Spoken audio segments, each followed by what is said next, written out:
আসসালামু আলাইকুম দর্শক শ্রোতা, স্বাগতম জানাচ্ছি আপনাদেরকে আমার এই ইউটিউব প্রোগ্রামে। আমি মাহাদি হাসান। আমার এই ভিডিওটি মূলত ডিজিটাল মার্কেটিং এর উপর তৈরিকৃত প্লেলিস্টের তৃতীয় পার্ট। এখানে আমরা জানব কিওয়ার্ড ক্লাস্টারিং এবং কিওয়ার্ড ম্যাপিং সম্পর্কে।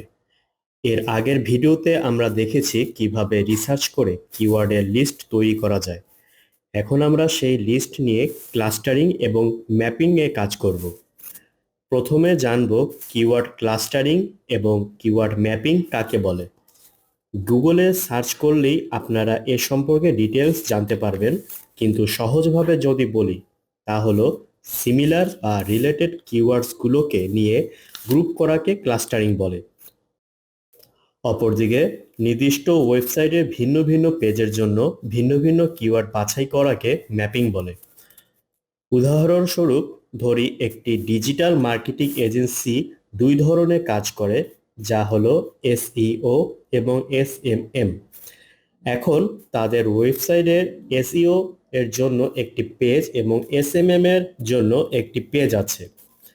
এখন তাদের এসইও পেজের জন্য ক্লাস্টারিং হবে এইভাবে: professional SEO agency in Dhaka, expert SEO agency in Dhaka, experienced SEO agency in Dhaka, skilled SEO agency in Dhaka. এগুলো রিলেটেড কিওয়ার্ডস। আবার যদি বলি professional SEO agency, professional agency SEO, SEO agency professional, highly professional SEO agency, এগুলো similar keywords. এখন SMM পেজের জন্য clustering করতে হলে পূর্বের কিওয়ার্ডস থেকে এসইও শব্দটির পরিবর্তে এসএমএম বসিয়ে দিতে পারি, অথবা রিসার্চ কিওয়ার্ড লিস্ট থেকে ফিল্টার করে খুঁজে বের করতে পারি। এই যে ভিন্ন পেজ এসএমএম এর জন্য ভিন্ন কিওয়ার্ড বাছাই হলো, এটাই ম্যাপিং। এখন আমরা যদি আরেকটা ক্লাস্টার ধরি, তবে এসইও পেজের জন্য তা হতে পারে এইভাবে: how does SEO agency work, how much SEO agency charges for work, how does this SEO agency suitable for work.